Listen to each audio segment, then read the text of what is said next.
नमस्कार। Post office के बारे में तो आपने सुना ही होगा कि पोस्ट ऑफिस आजकल डिजिटल हो चुका है। जी हाँ, अगर आप पोस्ट ऑफिस में कोई अकाउंट खुलवाते हैं तो जितनी फैसिलिटीज आपको अन्य बैंकों में मिलती है उतनी ही फैसिलिटीज आपको पोस्ट ऑफिस में भी मिलेगी, जैसे IMPS, NEFT, nomination, debit card, cheque book. ये सारी फैसिलिटीज आपको अब तो मोबाइल बैंकिंग भी आपको मिल जाता है पोस्ट ऑफिस में अगर आप खाता खुलवाते हैं तो जितनी भी फैसिलिटीज आपको अन्य बैंकों में मिलती है उतनी सारी फैसिलिटीज आपको पोस्ट ऑफिस में मिलती है। और तो और बहुत सारी ऐसी स्कीम्स है जिसके तहत अगर आप पैसे जमा करते हैं पोस्ट ऑफिस में तो आपको बहुत ज़्यादा इंटरेस्ट मिलता है। लेकिन फिर भी आपके मन में सवाल होगा कि हमारे नज़दीक बैंक है तो हम बैंक को छोड़कर पोस्ट ऑफिस में पैसे क्यों जमा करें। आपका सवाल स्वाभाविक है। आप पूछ सकते हैं कि हम बैंक में पैसे जमा नहीं कर पोस्ट ऑफिस में पैसे जमा करने के लिए क्यों जाएं। तो इसका मैं पहला रीज़न आप लोगों को दे देता हूं कि आप पोस्ट ऑफिस में पैसे जमा क्यों करेंगे। अगर आप कोई भी बैंक में 5 से 10 लाख या फिर उससे कम ज़्यादा कुछ भी पैसे अगर आप किसी बैंक में जमा करते हो तो अगर बाई चांस, ऐसा तो होता नहीं है लेकिन मान लीजिए अगर प्राइवेट बैंक है तो चांस ज़्यादा रहता है, सरकारी बैंक में थोड़ा कम चांस रहता है। बाई चांस बैंक को लॉस हो गया और बैंक दिवालिया हो गया तो सरकार क्या करेगी, आपने जो भी पैसे उस बैंक में जमा किए हैं सरकार वो सारे पैसे आपको नहीं लौटाएगी। उसमें एग्रीमेंट है कि केवल सरकार आपको 1 लाख रुपए, अगर आप किसी बैंक में पैसे जमा किए हैं 5-10 लाख या कितना भी पैसा आप उस बैंक में जमा करो, सरकार केवल 1 लाख रुपए का लायबिलिटी लेती है और वो केवल आपको 1 लाख रुपए जमा आपको रिटर्न देगी अगर बैंक दिवालिया हो जाता है तो, बैंक बंद हो जाता है तो। लेकिन पोस्ट ऑफिस में ऐसा नहीं है। पोस्ट ऑफिस में आप जितने पैसे जमा करेंगे उसका इंटरेस्ट के साथ आपको सारा पैसा रिटर्न हो जाएगा। पोस्ट ऑफिस दिवालिया नहीं हो सकता है, पोस्ट ऑफिस आपका कभी भी डूबने वाला नहीं है। तो इस कारण से आप पोस्ट ऑफिस में पैसे जमा कर सकते हैं। तो इस वीडियो में आप लोगों को मात्र 5 मिनट में पोस्ट ऑफिस में कैसे आप अपना अकाउंट खोल सकते हैं इसके बारे में लाइव मैं आप लोगों को करके दिखाने वाला हूं। मैं खुद अपना अकाउंट पोस्ट ऑफिस में अभी खोलकर आप लोगों को दिखाऊंगा कि कैसे मैं पोस्ट ऑफिस में अकाउंट खोलता हूं। आप भी खोल सकते हैं अपने घर बैठे अपने मोबाइल फोन से। बस 5 मिनट का समय चाहिए और कुछ डॉक्यूमेंट्स। तो क्या क्या डॉक्यूमेंट्स लगेंगे, कैसे अकाउंट खोलते हैं, सारा चीज मैं अभी आपको अपने मोबाइल फोन पे मैं अभी दिखाऊंगा। तो चलिए शुरू करते हैं।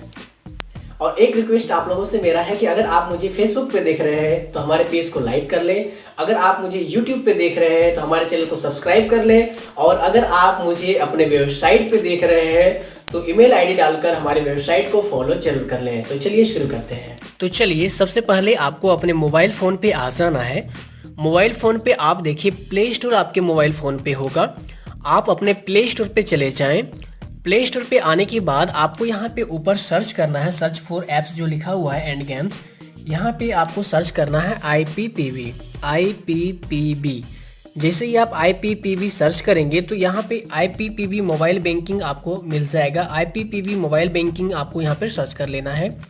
यहाँ पे देखिए India post payment bank limited लिखा हुआ है। इस ऐप्स को आपको इंस्टॉल कर लेना है। मैंने ऑलरेडी पहले ही से इंस्टॉल कर रखा है। तो चलिए हम इस ऐप को खोल लेते हैं।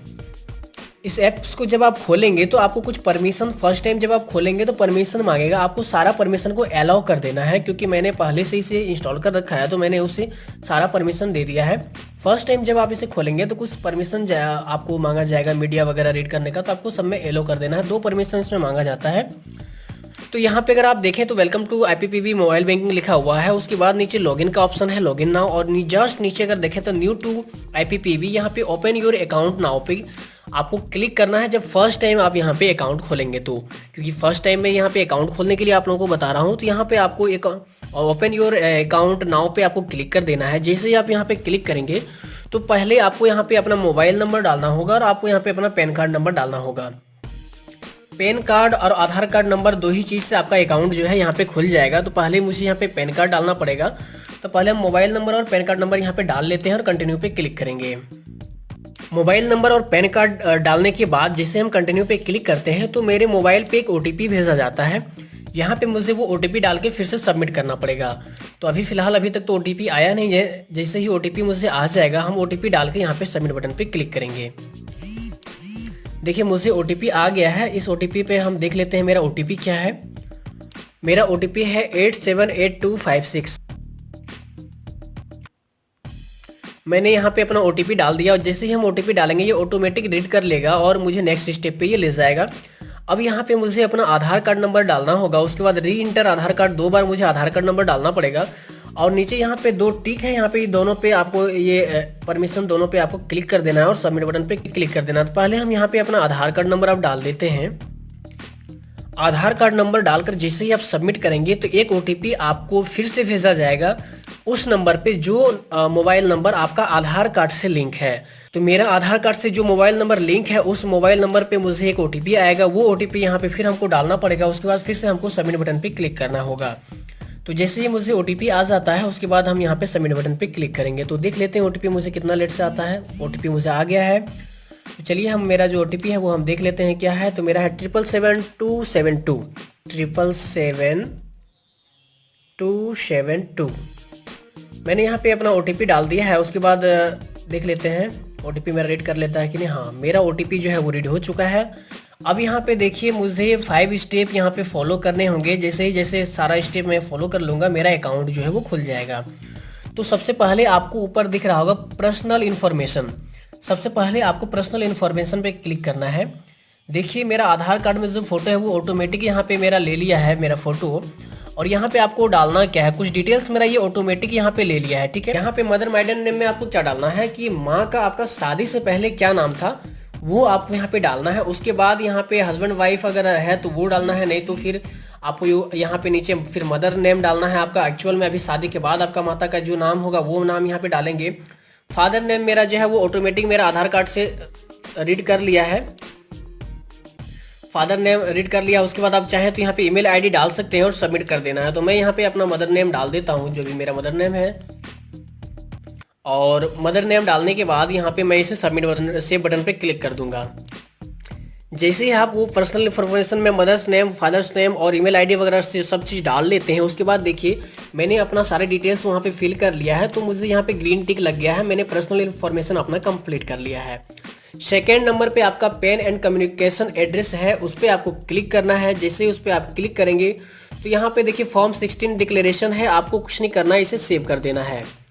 तो पेन एंड कम्युनिकेशन एड्रेस भी देखिए अब मेरा कंप्लीट हो चुका है। उसके बाद आपको यहाँ पे नॉमिनी डिटेल्स है, 3rd नंबर पे। नॉमिनी डिटेल्स में आपको क्या डालना पड़ेगा, नॉमिनी पे जैसे ही आप क्लिक करेंगे तो यहाँ पे आपके पास 2 ऑप्शन है। अगर आप नॉमिनी का नाम डालना चाहते हैं तो यस विश टू नॉमिनेट में आपको क्लिक करना है। अगर आपको नॉमिनी का नाम नहीं डालना है तो no do not wish to nominate में आपको क्लिक कर देना है। तो यहाँ पे नॉमिनी का नाम क्या होता है, नॉमिनी मतलब होता है कि आपके मरने के बाद आपके अकाउंट को कौन ऑपरेट करेगा। जो भी जिसे भी आप अपने अकाउंट को अपने ऑपरेट करने का आप परमिशन देना चाहते हैं उसका नाम यहाँ पे नॉमिनी में डालना पड़ता है कि वो आपके अकाउंट को, अगर आपका डेथ हो जाता है तो आपके जितने भी अकाउंट में पैसे होंगे वो उस अकाउंट से निकाल सकेंगे। तो उसका नाम आप यहाँ पे डाल सकते हैं, उसका नाम, उसका डेट ऑफ बर्थ, उसके साथ आपका क्या रिलेशन है, रिलेशनशिप डालना पड़ेगा। अगर आपका एड्रेस और उनका एड्रेस दोनों का सेम है तो यहाँ पे एड्रेस सेम एज एप्लीकेंट पे आपको क्लिक कर देना है। तो बस इतना ही आपको काम करना है, केवल उसका नाम, उसका डेट ऑफ बर्थ और उसके साथ आपका क्या रिलेशन है, बस यही डालना है। फिलहाल मैं अभी यहाँ पे नॉमिनी का नाम नहीं डालने वाला हूँ क्योंकि मुझे अभी नहीं डालना है, मैं बाद में इसे डाल लूँगा। तो उसके बाद नो पे क्लिक करके आपको सेव कर देना है। तो तीसरा स्टेप भी आपका कंप्लीट हो चुका है। उसके बाद आपका है एडिशनल इन्फॉर्मेशन। एडिशनल इन्फॉर्मेशन पे आपको क्या डालना है, कुछ डिटेल्स है, बस आपको यही डाल देना है। तो यहाँ पे नेशनलिटी आपका इंडियन ही रहेगा। मैरिटल स्टेटस में बहुत सारा ऑप्शन है, इन सारे में जो भी आपके साथ कंडीशन है वो आप डाल देंगे। फिलहाल मैं अभी अनमेरिड हूँ तो अनमेरिड पे मैंने क्लिक कर दिया। उसके बाद आपका पैसा क्या है, आपका ऑक्यूपेशन टाइप यहाँ पे आपको सेलेक्ट करना है कि आपका ऑक्यूपेशन टाइप क्या है। तो बहुत सारा यहाँ पे है, जो भी आपका ऑक्यूपेशन, जो भी काम आप करते हैं वो आप यहाँ पे काम अपना सेलेक्ट कर लेंगे। फिलहाल मैं यहाँ पे स्टूडेंट पे क्लिक कर लेता हूँ। उसके बाद ग्रॉस एनुअल इनकम आपको यहाँ पे डालना है कि आपका इनकम क्या है, वो इनकम आपको यहाँ पे डालना है। तो इनकम आप अपने हिसाब से जो भी डालना है वो डाल लीजिए। मैं फ़िलहाल अभी यहाँ पे कुछ डाल देता हूँ। मैंने कुछ यहाँ पे डाल दिया, मैंने 1.5 लाख डाल दिया है। उसके बाद एजुकेशनल लेवल आपको यहाँ पे डाल देना है। चलिए मैंने यहाँ पे ग्रेजुएट सेलेक्ट कर लिया। उसके बाद आपको are you politically exposed person, तो यहाँ पे आपको नो सेलेक्ट कर लेना है। अगर आप पॉलिटिकल सेक्टर से बिलोंग करते हैं तो आपको येस कर देना है। फिलहाल मैं नहीं हूँ तो नो पे क्लिक कर दिया। इतना करने के बाद फिर से आपको शेप पे क्लिक करना है। एडिशनल इन्फॉर्मेशन आपका कंप्लीट हो गया। अब लास्ट बचा हुआ है मेरा अकाउंट इन्फॉर्मेशन, इस पे आपको क्लिक करना है। अब यहाँ पे देखिए, अगर आपको अपने अकाउंट का स्टेटमेंट्स चाहिए तो आप यहाँ पे यस पे क्लिक करेंगे। अगर आपको अपने अकाउंट का स्टेटमेंट नहीं चाहिए तो आप नो पे क्लिक करेंगे। फिलहाल मुझे अपने अकाउंट में जो भी लेन देन होगा उसका मुझे स्टेटमेंट चाहिए होगा, मुझे चाहिए, इसलिए मैं यहाँ पे यस पे क्लिक करता हूँ। अब यहाँ पे है mode of account statement delivery, आप किस प्रकार से स्टेटमेंट लेना चाहते हैं। तो यहाँ पे सेलेक्ट करने का ऑप्शन है कि आप ऑनलाइन लेना चाहते हैं या पोस्टल लेना चाहते हैं। पोस्टल मतलब है कि जो भी आपका अकाउंट का स्टेटमेंट होगा वो आपको बाय पोस्ट आपके एड्रेस पे भेज दिया जाएगा। अगर आप ऑनलाइन पे क्लिक करेंगे तो आपने जो ईमेल आईडी प्रोवाइड किया है उस ईमेल आईडी पे आपको बैंक का स्टेटमेंट भेज दिया जाएगा। तो फिलहाल अभी मैं पोस्टल पे क्लिक कर लेता हूँ कि पोस्टल पे क्लिक करने से मुझे क्या फ़ायदा है कि जो भी मेरा बैंक का स्टेटमेंट होगा वो मुझे प्रिंट किया हुआ मेरे एड्रेस पे जाएगा, तो उसे हम कभी प्रूफ के तौर पर उसे यूज़ कर सकते हैं, इसलिए मैंने यहाँ पे पोस्टल कर लिया। वैसे तो आप ऑनलाइन अगर लेना चाहते हैं तो आप ऑनलाइन भी ले सकते हैं, तो मैंने यहाँ पे पोस्टल पे क्लिक कर दिया है। उसके बाद डीबीटी मैपिंग है, यहाँ पे आगे देखें तो आप डीबीटी मैपिंग में है कि yes receive DBT in IPPB account, तो यहाँ पे मैं कर देता हूँ no, I do not want to change DBT mapping. DBT mapping होता क्या है, ये आपसे पूछ रहा है कि क्या कोई भी ट्रांजैक्शन अगर आप करना चाहते हैं तो क्या सारा ट्रांजैक्शन आप मेरे इस अकाउंट पे करना चाहते हैं, क्योंकि आधार कार्ड बहुत सारा मैप होता है कि डीबीटी ट्रांजैक्शन जो भी होता है अगर मैपिंग आप कर देंगे तो आपके इस अकाउंट पे जो भी डीबीटी के थ्रू आपका पेमेंट होगा सारा इसी अकाउंट पे आ जाएगा। तो मैं इसमें कुछ भी नहीं करना चाहता हूँ चेंज, तो मैंने यहाँ पे कर दिया no, I do not want to change DBT mapping. ठीक है, मैं मैपिंग नहीं करना चाहता हूँ। इतना करने के बाद यहाँ पे I agree to IPPB terms and condition पे क्लिक करके आपको सेव कर देना है। जैसे ही आप सेव करेंगे तो देखिए मेरा पांचों यहाँ पे इन्फॉर्मेशन जो है वो कंप्लीट मैंने कर लिया है। अब आपको यहाँ पे कंटिन्यू पे क्लिक कर देना है। जैसे ही आप कंटिन्यू पे क्लिक करेंगे तो यहाँ पे एक बार और आपको सारे डिटेल्स आपको दिख जाएगा, आपको यहाँ पे कंफर्म पे क्लिक कर देना है। जैसे ही आप कंफर्म पे क्लिक करेंगे तो एक बार और आपको ओटीपी भेजा जाएगा, वो ओटीपी फिर से आपको यहाँ पे डालना होगा। तो चलिए जैसे ही मेरा ओटीपी आता है वो ओटीपी आने के बाद हम यहाँ पे वो ओटीपी डाल देंगे और फाइनली सबमिट बटन पे क्लिक करेंगे। मेरा ओटीपी आ गया है, अब यहाँ पे हम ओटीपी डाल देते हैं।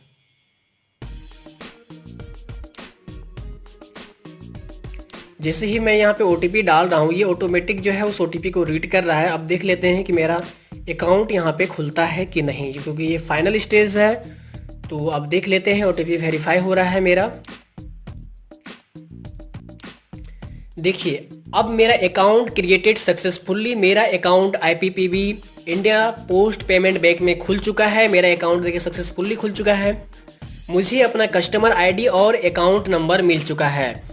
गो टू होम पे क्लिक करके हम अपना ये कस्टमर आईडी और अकाउंट नंबर जो है वहाँ पे डाल के लॉगिन कर लेंगे, और लॉगिन करने के बाद हम यहाँ से इस अकाउंट से पेमेंट भी कर सकते हैं। तो फिलहाल अभी मेरा देखिए आप, मेरा अकाउंट यहाँ पे खुल चुका है, मुझे कस्टमर आईडी और अकाउंट नंबर मिल चुका है। तो इस तरह से आप अपना अकाउंट खोल सकते हैं। सबसे पहले हम क्या करेंगे कि मेरा जो कस्टमर आईडी है उसे हम अपने कॉपी में यहाँ पे नोट कर रहे हैं। इसे मैं नोट कर लेता हूँ, और क्योंकि नोट करने के बाद क्योंकि मुझे अभी लॉगिन करने के लिए ये कस्टमर आईडी का ज़रूरत पड़ेगा, तो हम इसे नोट कर लेते हैं 13848। और चलिए गो टू होम पे अब हम क्लिक कर देते हैं। गो टू होम पे क्लिक करने के बाद अब मेरा अकाउंट जो है वो खुल चुका है। अब मुझे लॉगिन करना है अपना अकाउंट पे, तो यहाँ पे अब हम लॉगिन नाउ पे क्लिक करेंगे। लॉगिन नाउ पे जैसे ही आप क्लिक करेंगे तो आपको यहाँ पे अपना अकाउंट नंबर, अपना कस्टमर आईडी और डेट ऑफ बर्थ यहाँ पे आपको डालना होगा, और अपना मोबाइल नंबर यहाँ पे डाल के रजिस्टर पे क्लिक करना पड़ेगा। तो चलिए सबसे पहले हम यहाँ पे अपना अकाउंट नंबर, अपना कस्टमर आईडी, अपना date of birth, mobile number डाल के रजिस्टर पे क्लिक करेंगे और एक एम पिन यहाँ से जनरेट करेंगे। जैसे ही आप रजिस्टर पे क्लिक करेंगे उसके बाद आपको यहाँ पे एक एम पिन जनरेट करने के लिए ऑप्शन मिल जाएगा। ये एम पिन जब आप लॉगिन करेंगे उस समय आपको काम आएगा। तो चलिए यहाँ से 4 अंक आप कोई एक अपना पासवर्ड बना लीजिए, क्योंकि इसी पासवर्ड से आप इस अकाउंट को, इस बैंक को ऑपरेट कर सकेंगे। कोई भी ट्रांजैक्शन करना होगा, कुछ भी करना होगा आपको इस अकाउंट पे, तो आप इसी पासवर्ड के जरिए कर सकेंगे। तो चलिए हम यहाँ पे अपना न्यू पासवर्ड अपना जो है जनरेट कर लेते हैं। जो भी पासवर्ड आप डालेंगे दोनों जगह सेम पासवर्ड आपको यहाँ पे डालना है। तो चलिए हम यहाँ पे अपना एक पासवर्ड जनरेट कर लेते हैं। मैंने यहाँ पे 4 अंक का अपना पासवर्ड जो है एम पिन मैंने सेट कर लिया है। इसी एम पिन से आप लॉगिन करेंगे। मैं आप लोगों को बार बार बोल रहा हूँ, और इस एम पिन को आपको भूलना नहीं है, इसे याद रखना है। ऐसा ही पासवर्ड आप डालें जो आपको याद रहे, और ये किसी दूसरे को आपको नहीं बताना है, इसे सेफ रखना है, ठीक है। तो चलिए मैंने 4 अंक का पासवर्ड यहाँ पे डाल दिया और सेट एम पिन पे मैंने क्लिक कर दिया। अब मेरा पिन जो है वो जनरेट हो जाएगा, ये पिन मेरा सेट हो जाएगा। फिर से मुझे देखिए एक ओटीपी भेजा गया है, जो भी ओटीपी मुझे आएगा उस ओटीपी को मुझे डाल के यहाँ पे फाइनली सबमिट करना पड़ेगा, तब मेरा एम पिन जो है वो सेट होगा। तो आप देख रहे हैं कितना बार मुझे यहाँ पे ओटीपी भेजा जा रहा है, उसके बाद ही मेरा जो है प्रोसेस आगे हो रहा है। मेरा ओटीपी आ गया, पहले मैं इसे ओटीपी को डाल लेता हूँ।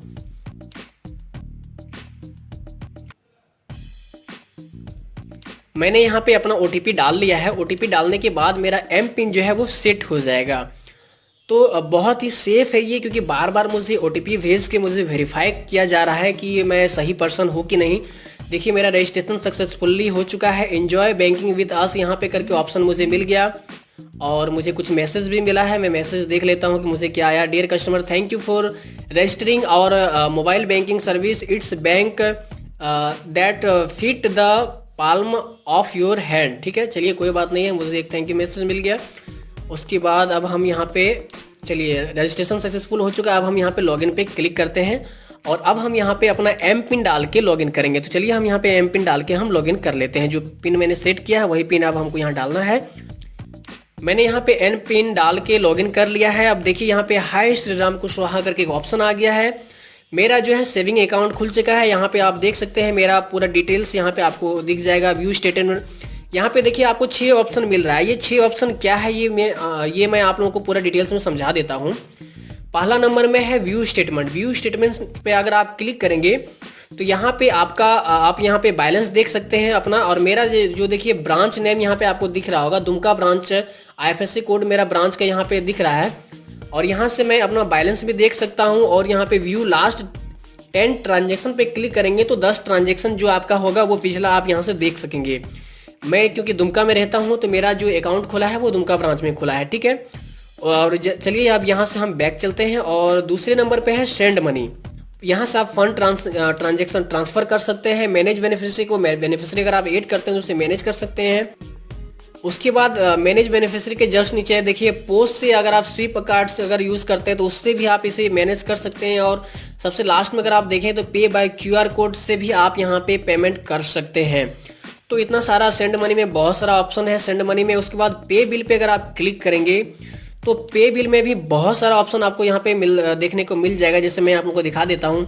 आप यहाँ से इलेक्ट्रिसिटी बिल पेमेंट कर सकते हैं, मोबाइल रिचार्ज कर सकते हैं, ब्रॉडबैंड लैंडलाइन पेमेंट कर सकते हैं, DTH रिचार्ज कर सकते हैं, गैस का पैसा दे सकते हैं, वाटर बिल पेमेंट कर सकते हैं, रिचार्ज कर सकते हैं, टैक्स भर सकते हैं, लोन पेमेंट कर सकते हैं, इंश्योरेंस को आप पेमेंट कर सकते हैं, रेंट दे सकते हैं, ब्रॉडबैंड को आप पेमेंट कर सकते हैं, टोल रिचार्ज भी आप यहाँ से कर सकते हैं। उसके बाद यहाँ पे देखिए पे बिल्स के बाद आपका कार्ड्स है। कार्ड्स पे अगर आप क्लिक करेंगे तो वर्चुअल डेबिट कार्ड यहाँ पे आपको देखने को मिल जाएगा। Virtual debit card service are going to start shortly, go to home में क्लिक करते हैं। रिक्वेस्ट फेल हो गया क्योंकि मुझे अभी मैंने कार्ड के लिए अप्लाई नहीं किया है। कार्ड मुझे तब मिलेगा जब हम अपना KYC कराएंगे, पोस्ट ऑफिस पे जाके अपना डॉक्यूमेंट्स जमा करेंगे, तब मुझे कार्ड का जो फैसिलिटीज़ है वो सारा मिलेगा।